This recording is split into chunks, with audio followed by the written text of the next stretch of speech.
Hello, good evening. So if you bear with me for a couple minutes, I'm going to get my laptop started just in case I can't see comments.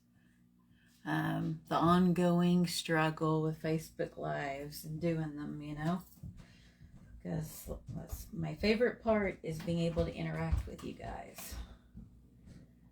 So let's see here.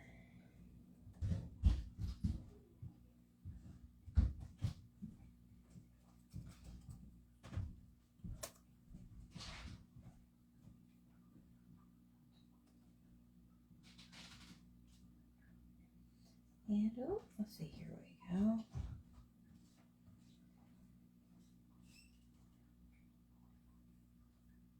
And then I'm going to turn my volume off here. Very good. That way I'm not totally distracted by that. So as always, how are you doing tonight? I can say that it has been a pretty non-eventful day. I would say a good day. My hubby's on here. He's one of my star pupils, and he married me twice. So I have to give him an extra gold star for signing up to hang out with me for, say, another 20 years. It's just some marriage humor. So yeah, he and I had a good time as far as like this morning. We went and we had breakfast at Wicked Chicken, which is this place that is in High Ridge. And it's really, really good. So like for me, I had their, it's like a fried chicken that they have on top of like this waffle. And you just drench that in syrup. And I had that with some sort of mimosa. I don't want to call it a Long Island mimosa. I don't think that's the correct name for it. Now, Tim, if you remember the name of it, feel free to drop it. Let's see here. Oh, I'm seeing my hubby's comment. I would do it again in a heartbeat. Same here, honey. I would marry you again in a heartbeat as well. So yeah, we had a good breakfast and we came back home for a little bit before we went and we had our eyes looked at. Surprisingly, even though my left eye is my weakest, I actually did okay. The doc was actually surprised, like, wow, you actually did better than what I would have hoped for that eye. But he did make my script a little bit stronger because I'm an avid reader, and the more I read, it just strains my eyes. And he was able to help my hubby as far as figuring out how to work at his computer and to be able to see the screen adequately. Which was a first, I think. I was really impressed that the doc helped my husband out to the degree he did. So that was pretty cool. And we basically spent a good part of our day at home, ran a few errands this morning, getting things we needed, and had Mexican with the kids. My little boy's already trying to break free. We already told him he's getting a bicycle for his birthday that was back on May 3rd. Well, he's wanting to escape us to go down the road to a gas station. We told him absolutely not. One, he has no business down there. He is absolutely provided for. And secondly, at least where I live, we do not have a sidewalk built into this really busy road that someone uses to say get to my house. And there's no way I would have my kid, even if he was 16, I wouldn't be comfortable with him going down that road, and neither is my husband. So I've already got my teenager trying to break away from me. Fun times, right? Let's see. And Tim says it was an island mimosa. Thank you for reminding me of the name of that. So if you guys ever go by Wicked Chicken, I would say look at their drink menu. It's actually pretty good. And again, their food, I haven't had anything bad there, So I am excited. Tonight we are wrapping up the 10 of Pentacles. So I would say awesome sauce, guys.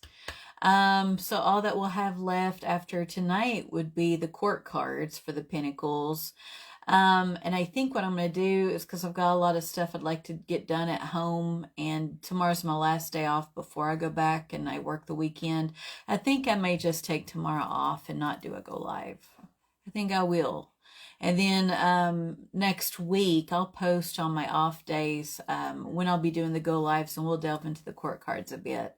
I was just kind of thinking tonight, even though I love doing these, I'm like, yeah, I might need to take a little bit of a break from them and just kind of like focus a little bit more time on other things I'd like to get done around my house. So tonight is a good card that we're covering.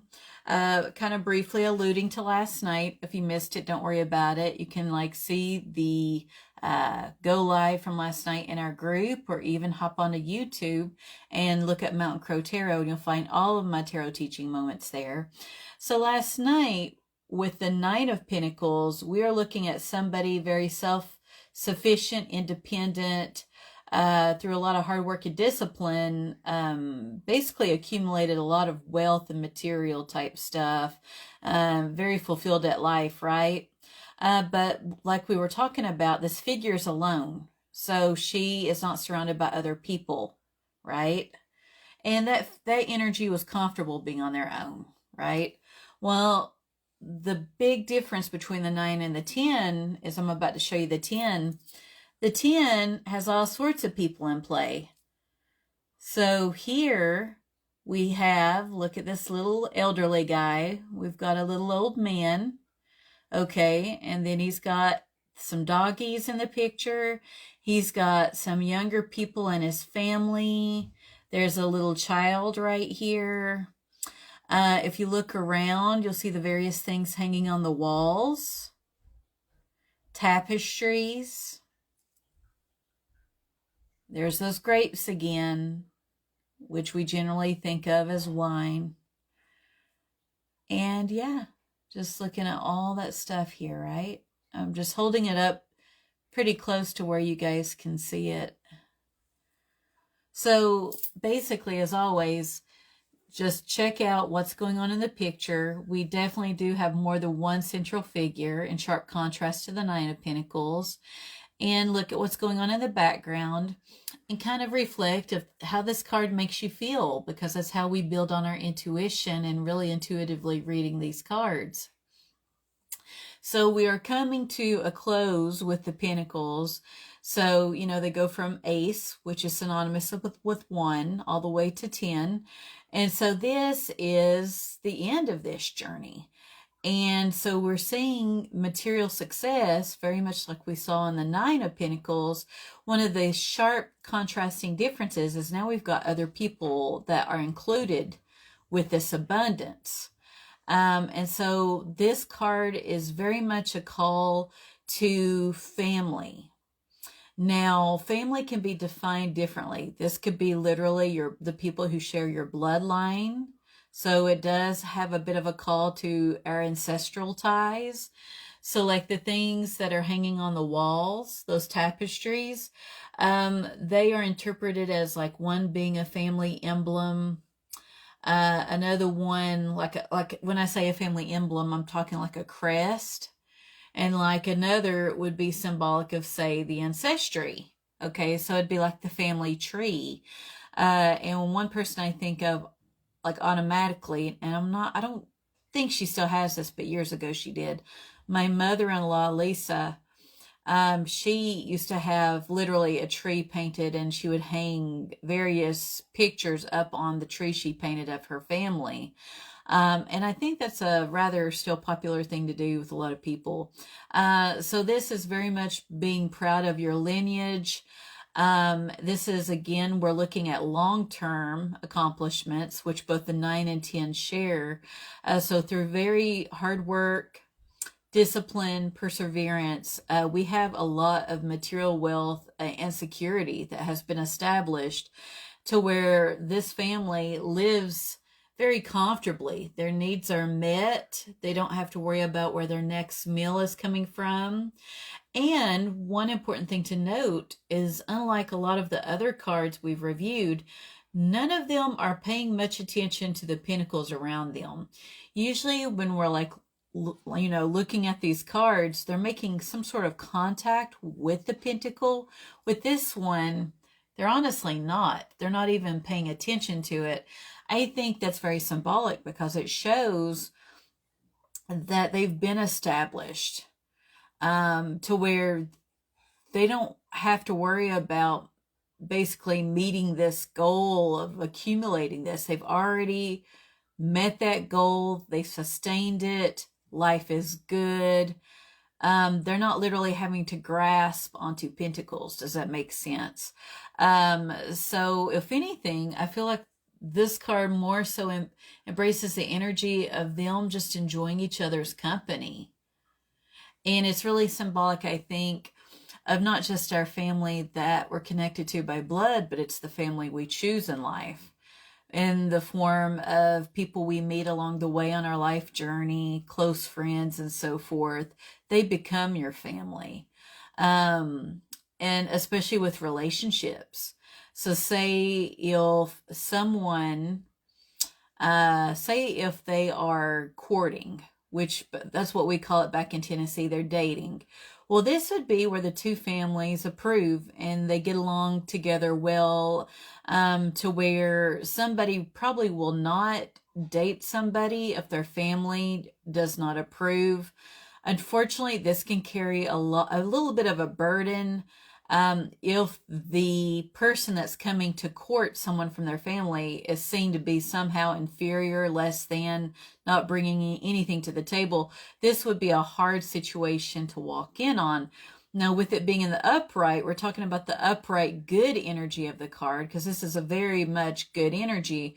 We're talking that the two families, figuratively speaking, would get along well, or if there's not another family in play, that the one family would be very accepting of the other person coming to court their son or daughter, you know?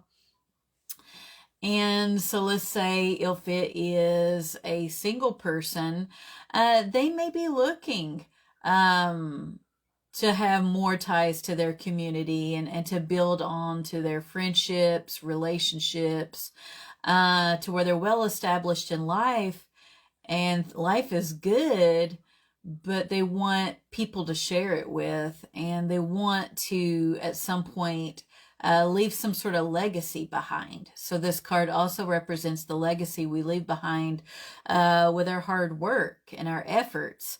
And so the old man here, which is the patriarch of the family, helped to establish this life for these younger people, which more than likely one of them or maybe even both are his children, and then he's got his grandbaby here. So you're talking about 3 generations of people represented within this card, and it's harmonious. There's a value and a respect placed there.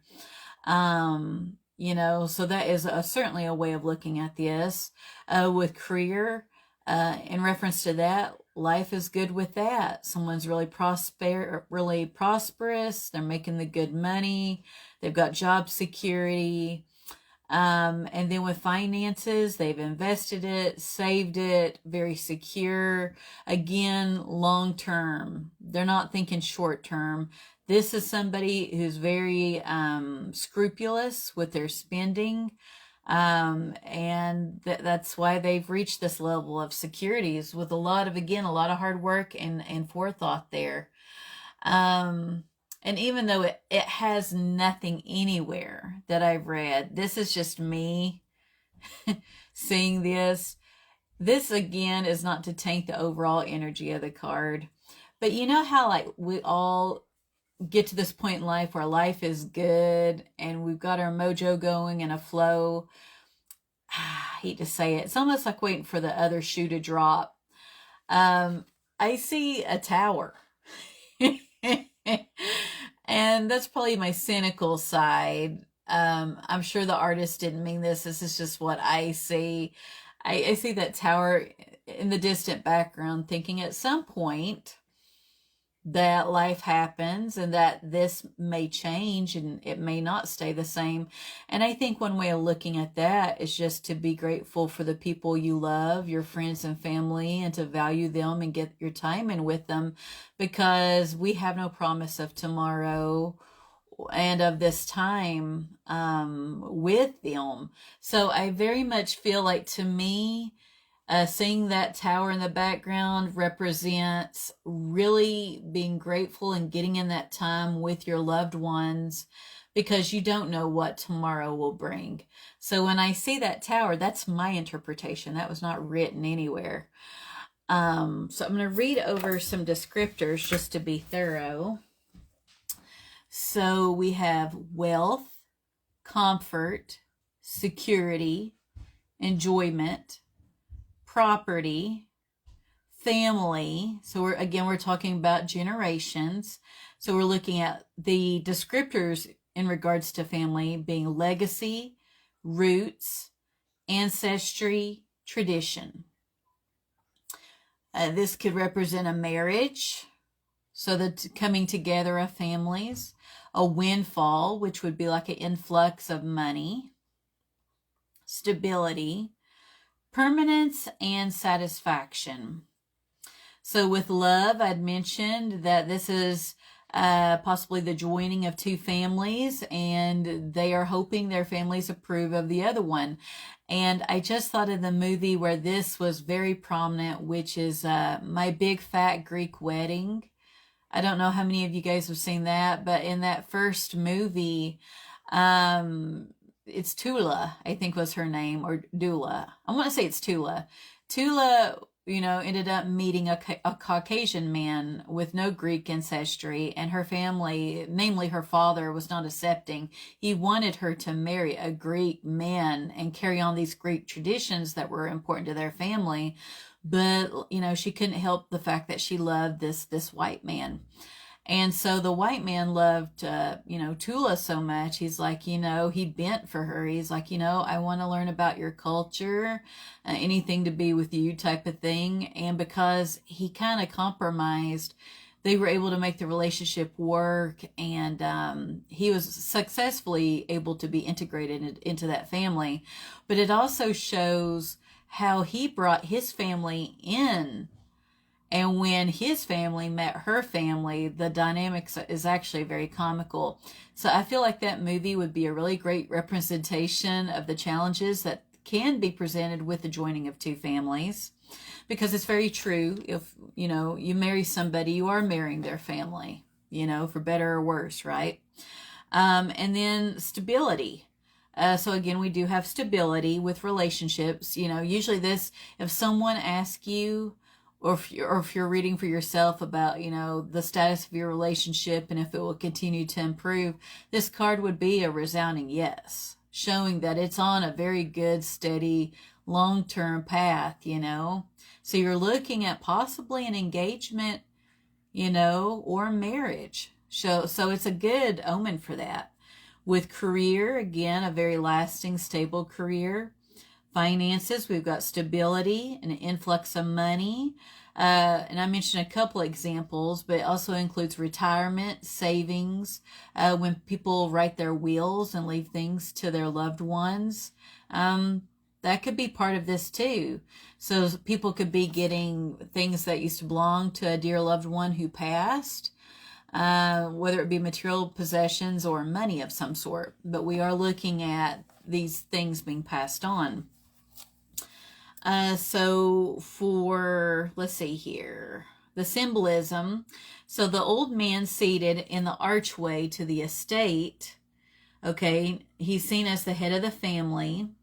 So they're saying that on his garment are moon crescents and grapevines. I'm looking for the crescents here. And I see one right here. So he's kind of got this pretty big yellow garment here. So here's a crescent moon. And then he's got these grapes. And so what that stands for would be spirit and matter. It's the joining of both. So I thought that was pretty cool, right?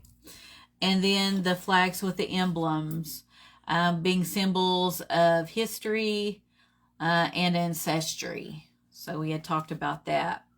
So we're going to go into the reversal energy. And I always say when I do these, if you do not believe in reversals, don't worry about it. There's no hard set rules with tarot. You just don't do them. But if you're interested, feel free to go ahead and kind of hear me out on these.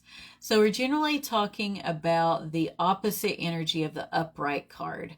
And so with this, we're talking about somebody where the families don't mesh well together. Kind of alluding a little bit to the beginning of that movie I just told you about, before compromise was reached and we had successful integration of the families. At first, it would appear like it was disastrous. And she had to sneak around and date this man. So there was some deceit toward her father because she lived with both her parents at that point in time. And she knew they would not be accepting of a white man because, you know, especially her father wanted a Greek man. So that would be symbolic of this energy when you're delving into things not meshing well. And then with career and money, we're also looking at instability there. Again, not thinking long term. We have frivolous spending practices, you know, maybe looking at quick, easy ways to make money to where this lifestyle could not be obtained, right? Or it's asking us a big question. So even though you make the money to buy the name brands and have the nicest car in the house and so forth, if you have everything that's pictured in the upright card, do you really want it? Like, does it really bring you happiness or not? And you have to ask yourself, for the person you're reading for, why doesn't this make you happy? And if you had no limitations, because we do impose limitations on ourselves fairly frequently, what would our ideal life look like? And it's remembering that everything has a cost. So, for example, if we work too much, then we are sacrificing time with our families. If we're namely at work, predominantly there making money, that's great. We've got more material worth in the form of money and so forth. But then we don't have the time with our family. And with this card, we definitely have family, right? Not to mention how with a reversed energy, there would be disproportionate time to spend with friends and romantic relationships and so forth. With career, again, that work-life balance comes into play like we were just talking about. And yeah, so I think it's generally speaking the opposite. So I'll review what I wrote down for this, for the opposite, reverse meaning. So we're looking at sacrificing security for adventure or new experiences. So maybe instead of having this stability and the security, somebody's not happy with this and they want to strike out and do something completely different, which is a risk. So they are kind of compromising this security, going off into something that may not pay well. But that's what they want to do, right? Family disputes, debt, short-lived success where somebody may briefly feel like they're in this energy, but then it just fizzles out. And breaking traditions. Let's see here. So these are decisions that we make that can negatively impact the short term, or actually the long term. Because with this card, I wrote down short term, but we're talking long term. So if we make decisions that impact the long-term outcomes and they don't end well, then we're looking at a reversal of the energy. And then, yeah, we talked about wealth as a trap. That was how it was worded. What is the cost and is it what you want? So that pretty much covers what I wanted to review with this card, you know. But overall, this is a really, really good card to get in a spread, you know, and I love the playful use of color. And family is one of my favorite things in life, so I love that it has all that, you know, and the doggies are there. Like anybody who knows me knows I've got like a lot of animals because I'm soft-hearted. I can't stand to see humans or animals suffer. It's the person I always want to help. And I think that's why with my husband's help, I've accumulated a zoo. So now we're going to look at the cards for comparison. And I just want you to check out any symbols that carry over, color usage, and so forth from the Rider-Waite-Smith. So with this one, we see a family, okay? And they are very much enjoying each other's company. The kids are off playing in the background. And there's the little doggy, little golden retriever hanging out. And it just shows that happiness. Their needs are met. We've got a lot of yellow coloration. Okay. And I like the lanterns hanging from the ceiling, because to me, that's kind of like a little nod to the hermit. You remember how the hermit from the Major Arcana went to the top of the mountainside and he was hanging on to this lantern with a star inside of it, which was very symbolic of hope. And again, finding that truth and illumination, right? Well, here they very much have that illumination, and we've got a lot of yellow play here, a lot of yellow. So we have warmth, knowledge, clarity. You know, it's a very good thing. And just looking at this card, it reminds me of, like, say if you're hanging out with your family and friends in the backyard and the kids are over and they're hanging out and playing and the doggies are like chewing on a bone and chilling out and life is good. So this is not like a card of work or anything. This is just simply family time. It doesn't have to be your blood, and just loving your family, appreciating them, getting that time in and enjoying them. Like, I really love that. With this one, I really like how the hands were drawn. So we have so much that was like integrated here with, we've got our pentacles coming from the tree with a lot of deep roots. And here we have the roots running into somebody else's fingers here. We have a family here. Okay. And I like the stairs here. So it took some time to get to where they've been here. I like how the stairs continue to go up, which leads to this productive tree. And then you see the home here in the background. It shows a journey. And these people that we choose, either we're born into it by blood or we choose them, become part of our tapestry. The roots that hold us solid into the ground, that provide that security and structure. Pentacles is very earthy, right? So that is the culmination of a pentacle journey. Yes, it's good to have security and money and a home and food, all the things that every day we work toward to have for ourselves and our families, but it's being wealthy in other areas too, not just the, you know, not just those things, but it's just the people that are in our lives and how they make our lives better by being there. And I love how the hands, it's like one is helping the other. So when we feel like we're kind of down on our luck and not doing so great, these are the people who've got us. Like that saying, I've got your six, which means I've got your back. These are the people who are not going to like let us go and disappoint us. They love and accept us for who we are, even when we're not doing so well, to where this tree can weather any storm because it's got big, thick, solid roots that go into the ground, right? So I really like what the artist did with that. Let's see here. And then with this one, we have a murder of crows, which I used to use that term more so in my group than I do now. But a murder it means a group of crows. And they've accumulated all of these pentacles, which I'm sure they worked hard to accrue. We've got these lotus flowers, which reflects that transformation, blooming out of the mud and the muck to turn into this beautiful thing. And stained glass. And stained glass, you know, for anybody, I think most of us have probably seen it. It's a beautiful thing.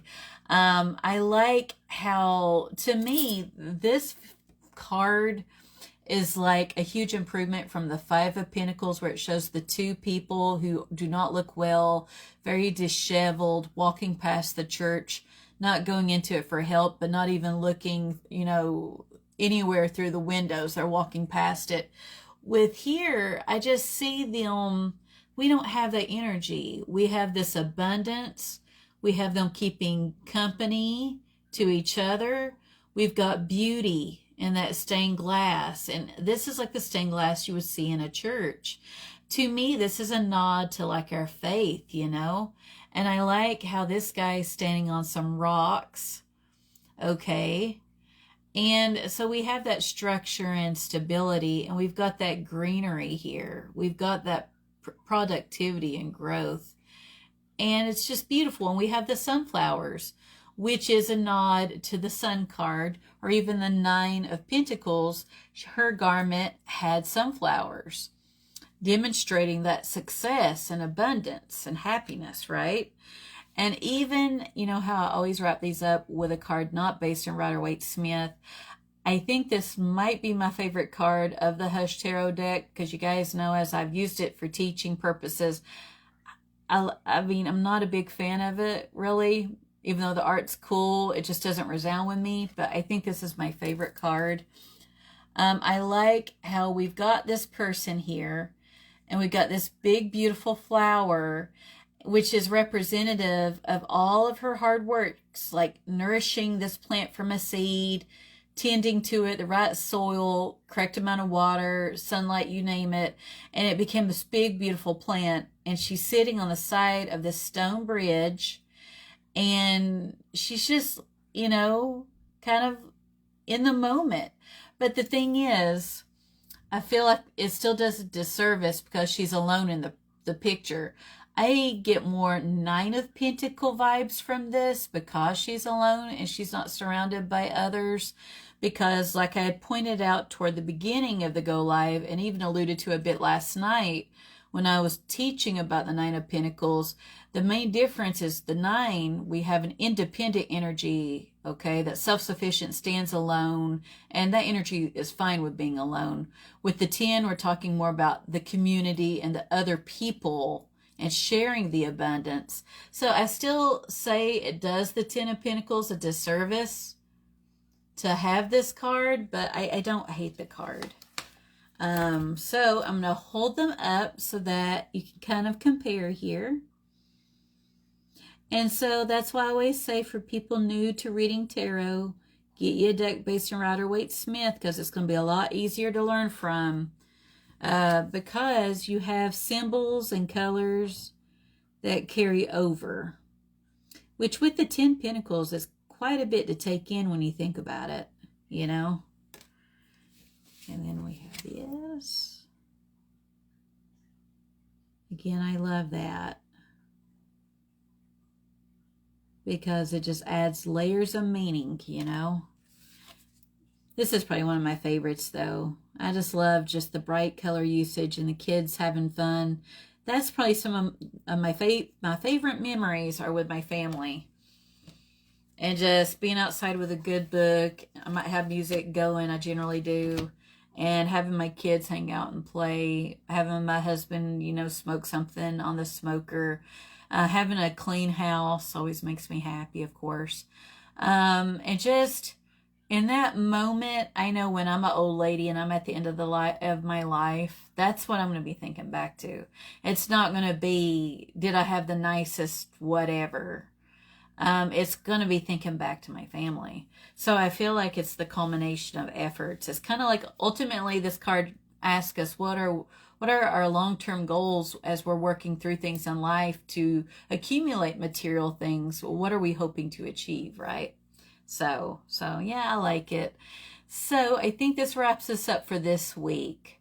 If you have any questions whatsoever, just please feel free to leave them in the comments or shoot me a message.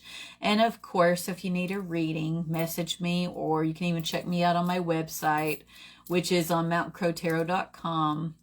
And yeah, I think that's the gist of it. So I hope where you are, you're resting up and you're having a good evening. And I will talk to you later. Bye.